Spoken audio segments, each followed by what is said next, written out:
إن الحمد لله نحمده ونستعين به ونستغفره ونعوذ بالله من شرور أنفسنا ومن سيئات أعمالنا من يهده الله فهو المهتد ومن يضلل فلن تجد له وليا مرشدا وأشهد أن لا إله إلا الله وحده لا شريك له وأشهد أن محمدا عبده ورسوله بلغ الرسالة وأدى الأمانة ونصح الأمة وكشف الغمة وجاهد في سبيل الله حق جهاده حتى أتاه اليقين ونحن على ذلك من الشهيد. أما بعد. My dear respected brothers and sisters, may Allah subhanahu wa ta'ala bless you and reward you for joining us today in our weekly talk to talk about the transformation of the heart. In the past, we spoke about several signs of what is considered to be a live heart and what is considered to be a sick heart. And today, my dear respected brothers and sisters, we're going to continue to talk about these things because this is very important. And the heart of a human being, and here we're talking about the spiritual heart, is a very important aspect of an everyday life of a Muslim. Because as Prophet Muhammad sallallahu alayhi wasallam said, ألا إن في الجسد مضغة إذا صلحت صلح الجسد كله وإذا فسدت فسد الجسد كله ألا وهي القلب. And indeed that in the human body there's an organ. If it was good, then the rest of the body is good, and if it's bad, then the rest of the body is bad.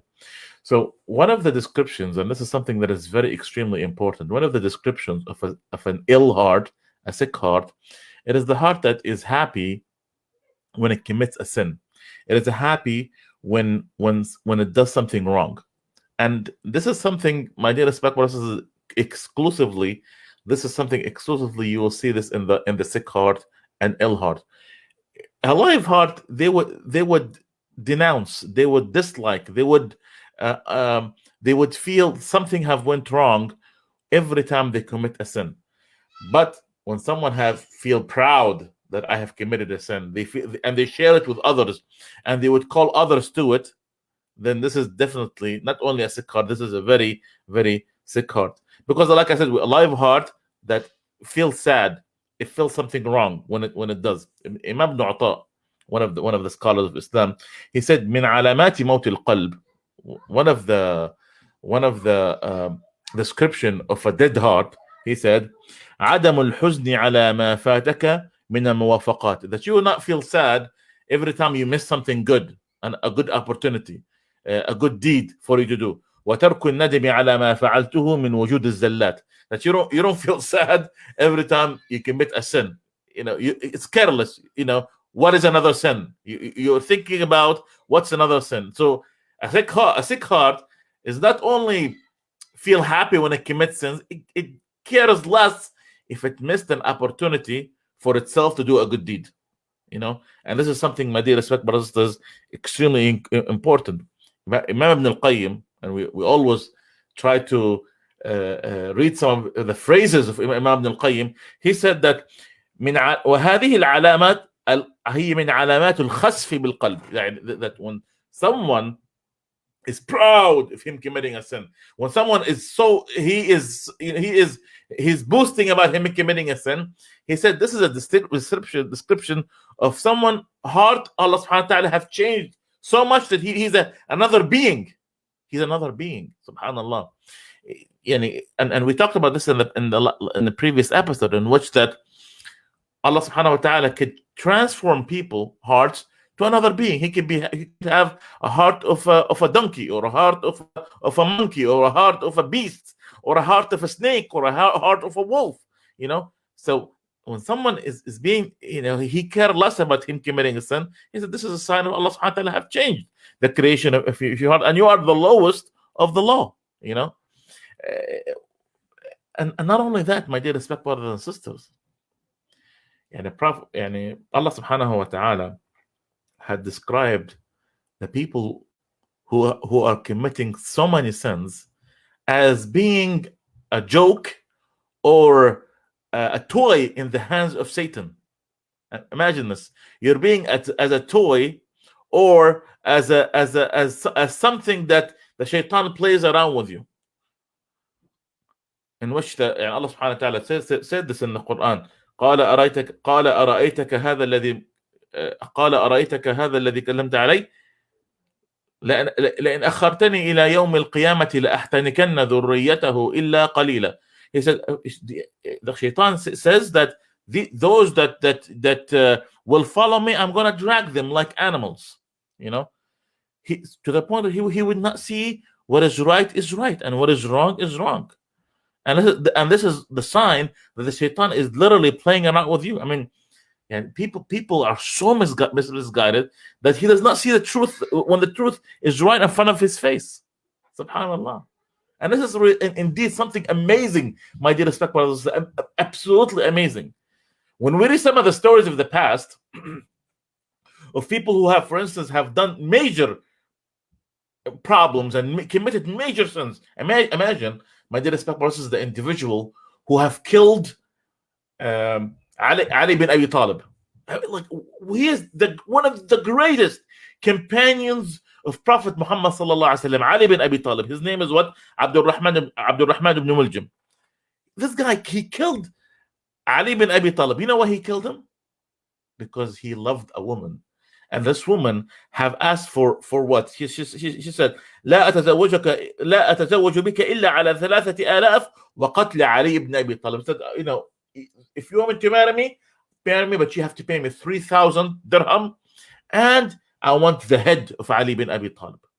And by the way, at that time, 3,000, dinar or dirham, that was just a huge amount of money. But what he did he think? No, he obeyed. And that's why you are nothing but a toy in the hands of Satan. He tells you, if he tells you to jump, you would jump. If he tells you to do this, you would do this. If he tells you not to do this, you will do it. Music is halal. Music is halal. I will do it. Go out with women. Go out with women. Don't listen to the sunnah. Don't listen to the sunnah. Don't pray. As simple as that. You are nothing but a complete joke, and you are nothing but a toy in the hands of Satan. And that's the problem, my dear brothers and sisters. Another example. If you want to see the person who killed Uthman ibn Affan. Here we're talking about the rightly Khalifa, Uthman ibn Affan. His name is Amr ibn al-Hamq. When they asked him, why did you stab him? He said, فأما ثلاثة منهن فإني طعنتهن إياه لله. Like he said, I stabbed him 3 times for Allah subhanahu wa ta'ala. Yeah, look the amount of misguidance that these people do. They're willing to kill an innocent human being, and he said this is for Allah subhanahu wa ta'ala. He said the rest of my establishment was for me so I could suppress my anger toward him. Imagine someone who would kill and he would do evil things. Why? Because again, he's nothing but a toy in the hands of Satan. Subhanallah. And this is, my dear respected, this is something for us to think about. And you will see all his time is devoted to these things. What the shaitan, if he's happy, is happy of the evil thing he does. If he cries, he would cry because of worldly matters. Nowadays, subhanAllah, at the time of Sayyidina Rasulullah sallallahu alayhi wasallam, you might see people crying for what? Because if they have recited the Quran. Maybe you see people crying because they have committed a sin and they're feeling sorry for themselves. Maybe they're crying because they're submitting themselves to Allah subhanahu wa ta'ala. Maybe you see them crying because they're feeling sorry for what they have done, or they wish that they are closer to Allah subhanahu wa ta'ala. But when these people cry for a different reason, you see the tears in their face because of a game that they have lost, or a team that they have missed, or because some girl that he did not like, or because of the fact that he missed an evil opportunity. This is what these people would cry for. And look at the amount of humility that the shaitan have put them on, that they would cry over pitiful things, a lot of things that if you are looking at them outside of the box, you say, really? Is that why you're crying? Is that the level of humility that you have put yourself in? You're crying for these little worldly things that does not matter whatsoever. And so this is the issue, my dear respected brothers and sisters, and the fact that, subhanallah, Yani, the amount of humility that they are putting themselves into is, subhanallah, it's amazing. It's absolutely amazing.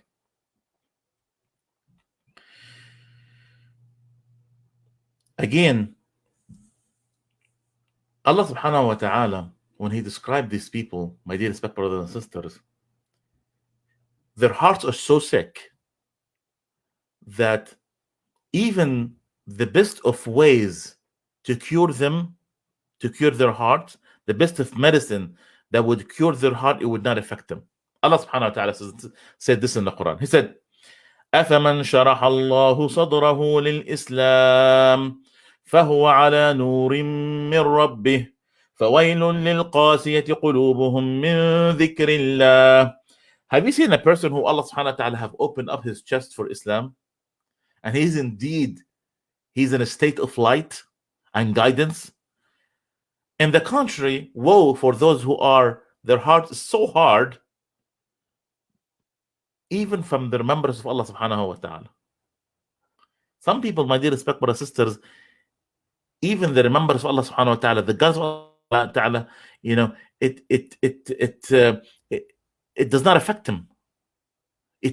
In order for them to go back, they have to do so many things in order for these to penetrate into their heart. And the same thing applies to even worldly things. Like, for instance, you would say, for instance, if something is so dirty, when something gets so dirty, you can't expect for it to be clean after washing it once. It's not going to happen. And it's like, oh, how come the Quran is not affecting me? How come the remembrance of Allah subhanahu wa ta'ala is not affecting me? It does not happen that way. Yes, it's a way toward cure, but your heart is so dirty, your spirituality is so low, to the point that even these things does not affect it. Allah subhanahu wa ta'ala said, وَإِذَا ذُكِرَ اللَّهُ وَحْدَهُ اشْمَأَزَّتْ قُلُوبُ الَّذِينَ لَا يُؤْمِنُونَ بِالْآخِرَةِ وَإِذَا ذُكِرَ الَّذِينَ مِن دُونِهِ إِذَا هُمْ يَسْتَبْشِرُونَ. And if Allah subhanahu wa ta'ala is mentioned to these people, they would feel like withdrawn. But if you mention anything else, they'll be happy. You tell them about Allah, you tell them about the Quran, you tell them about the Prophet Muhammad sallallahu alaihi wasallam, you tell them about reading the Quran, getting closer to him. Like, they feel like this is we can't, it's foreign to us, we cannot handle it. But if you tell them, oh, let's talk about games and TikTok and Instagram and playing and joking and having fun, like, yeah, this is cool stuff. And by the way, this is a test. Wallahi, this is a test in which that if you want to test and see that if Allah subhanahu wa ta'ala, if your heart is pure versus not, expose yourself to these kind of scenarios. See, does the Quran affect you? I mean, every time you recite the Quran, does it penetrate into your heart? This is my dear respect brothers, a question that we need to ask ourselves. So, with that being said, inshallah, from going forward from right now and the next session, we're going to be talking about what are some of the things that would cause hardening of your heart. Today I'm going to be mentioning 3, and then the next week, but ta'ala, I'm going to mention the rest. So believe it or not, the reason why we're mentioning these things is because we want to make sure that prevention is the key here. How could we prevent ourselves from having a very hard heart that is not affected by the Quran? Believe it or not, my dear respect brothers, the scholars, they say one of the first things that affects the hardening of your heart, they said, is when you eat a lot. Yes. When someone, my dear respect brothers, his only thing, he into eating so much, his spirituality is low. And this is, my dear respect brothers, here we're not just talking about Islam. Like, for instance, people who eat a lot, you see their production is low because they're not thinking straight. All the blood in the system is circulating in their digestive system. And that's why when you eat, what happens? Even from the physiological standpoint, even when you eat, you become sleepy. When you eat, you become more lazy, right? So imagine that sort of thing when someone eats a lot continuously. Here we're not talking about we're not talking about somebody who is eating normally. You know what I'm saying? Like somebody who eats every half an hour, every 20 minutes, and his daily routine is so much indulged into eating so many times. That time, what happened? Their spirituality is going to be low, and it's going to eventually affect their spiritual heart.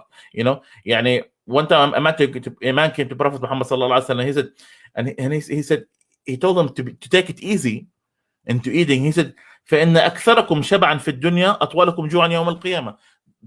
The people who fill their stomach a lot in this dunya, in this world, they are more hungry in the hereafter. Why? Because of their low spirituality, this is going to affect them in the hereafter. So this is common sense. It is purely, and here we're looking at it more from a scientific perspective, more than anything else. People who eat a lot, it's you might see their moral is less. They're thinking about maybe doing horrible things as far as harm, because again, they're not thinking straight. People who addicted, I would say, to eating. This is kind of a normal thing with them. Allah subhanahu wa ta'ala, even when he described the disbeliever, he said, وَالَّذِينَ كَفَرُوا يَتَمَتَّعُونَ وَيَأْكُلُونَ كَمَا تَأْكُلُ الْأَنْعَامُ. And those who are disbelieved, they're living, their life is all about luxury. How can I enjoy myself? And so what happened to the point that the life would become to them just like an animal. We're not about here. Again, we're not saying that all disbelievers are like this. No. We're saying that people who indulge themselves so much into this dunya to the point that their life is all about eating and having sex and collecting money and harming and eating other people, trying to take advantage of other people. They will become like animals. And then you'll see Muslims like that too. Subhanallah. So the point here is that when someone is indulging themselves into too much of these things, they would be like that. Ibn al-Qayyim, again, he said, لو تغذى القلب بالمحبة لذهبت عنه بطنة الشهوات. Like those who their hearts are attached to Allah subhanahu wa ta'ala, you see them, they're thinking about food less because he have a higher goal. He wants to satisfy something higher. It's not about what my stomach wants, because he's busy trying to seek the satisfaction of Allah subhanahu wa ta'ala. Hassan al-Basri, another scholar, what he said? He said, من أراد أن يخشع قلبه ويغزر دمعه فليأكل في نصف بطنه. Like if for someone who wants his heart to have tranquility, and for his eyes to start tearing for the sake of Allah subhanahu wa ta'ala, let him have stomach. Don't always have a full stomach. No, have half stomach, in which that you would take it easy when you eat. Again, my dear respect brothers, we're not talking about become hungry all the time. No, I'm saying that here we're talking about people who are indulging themselves and into so much eating, and their world is all about eating and how can I try this and how can I try that and etc. This is the issue that we're talking about here, my dear respect brothers and sisters. So number one, people who eat a lot. Number two, people who sleep a lot. Again, same scenario. If you eat a lot, most likely what's going to happen? You're going to sleep a lot. And again, chances are you going to go make qiyam al-layl or pray in the middle of the night? No. Is there a chance that maybe you're going to be praying Fajr on time? No. Is there a chance that you may be missing other salawat? Of course not. So with that being said, it's a logical consequence or secondary effect.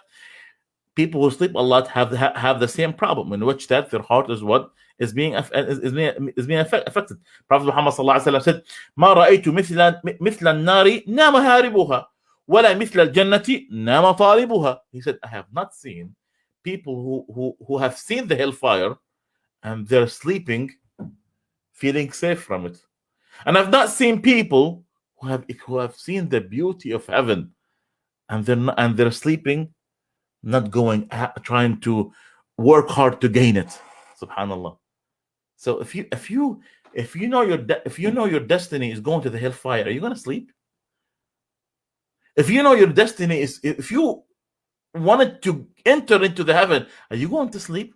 Again, my dear spectators, here, we're not saying, oh, don't sleep at all. I'm saying life in moderation. You know, it's unacceptable for someone to sleep 12 hours or 14 hours a day. That's absolutely unacceptable. And a lot of time, these individuals, they don't produce, their production is low, and they're always feel lazy. And because when you sleep a lot, you're going to be, even for the time when you are awake, you're going to be most likely going to be lazy, and etc. You know, so what's some of the things that's going to help us? So some of the things that was going to help us that we shouldn't, does not make us sleep a lot. You know, that you watch your time, make sure that your time is, you divide your time. Don't eat a lot. You know, consider the fact that Allah subhanahu wa ta'ala have created you for a reason. You know, organize your time, and etc. Again, subhanallah, this is something, yani, it's important that, yani, the scholars, they say the best of time to sleep is when? The beginning of the night. This is the best time to sleep. And sleep when you really need to sleep. Don't sleep because you feel like it. Wallahi, I got nothing to do, let me sleep. No, sleep when you are so sleepy that you wanted to sleep. This is the best time to sleep. And the best time to sleep, they say, is the beginning of the hour. Again, my dear respectful sisters, believe it or not, this is something, an advice. Believe it or not, do you know that you could make your sleeping as a way for you to worship Allah subhanahu wa ta'ala? Yes, if you sleep for 8 hours or 6 hours, every hour that you sleep, it could be as if you are worshiping Allah subhanahu wa ta'ala. Yes, easy. And how could you make your sleep as a way of worshiping Allah subhanahu wa ta'ala? Aisha radiallahu anha, what she used to say, she said, كان لا ينام رسول الله صلى الله عليه وسلم حتى يقرأ بني إسرائيل والزمر. Like Prophet صلى الله عليه وسلم, he used not to sleep unless he read Surah al-Zumar and Surah al-Isra. You know, so what is it meant? What is it meant by this? That when he sleeps, he sleeps as he's remembering Allah subhanahu wa ta'ala, and sleep with an intention that you want to be strong in the morning. You sleep so you could be with an intention that you want to wake up for school and wake up for work so you could be strong. And that intention by itself, my dear sisters, you get rewarded for the sleep. Sleep with an intention that you want to wake up for Fajr. Sleep with an intention that you're going to wake up to do something productive in your life, something good. And when you sleep like that, what happened? Allah subhanahu wa ta'ala is going to reward you for the sleep. You know, as Ibn al-Qayyim, he said, وَبُالْجُمْلَةِ فَلَا يَزَالْ يَذْكُرُ اللَّهَ عَلَى فِرَاشِهِ حَتَّى يَغْلِبُهُ الْيَوْمُ وَهُوَ يَذْكُرُ اللَّهَ فَهَذَا مَنَامُهُ عِبَادَةٌ. He says that when someone, he sleeps while he remembering Allah subhanahu wa ta'ala, and with this kind of intention, his sleeping would be considered to be a form of worship. Easy. The only thing it takes from you is what? Is that you sleep remembering Allah subhanahu wa ta'ala, and you sleep with the intention that what? That you're sleeping so you could be resting, so you could do something productive for your life. Inshallah, we're going to stop with this. Bismillah ta'ala, my dear respectful sisters. If I say anything that is good, for Allah subhanahu wa ta'ala, his prophet, I say anything appropriate for myself and shaitan, Jazakallahukhair, please share this video and like it so more people will benefit from it. Wassalamu alaikum wa rahmatullahi wa barakatuh. Inshallah, next week we'll continue our series.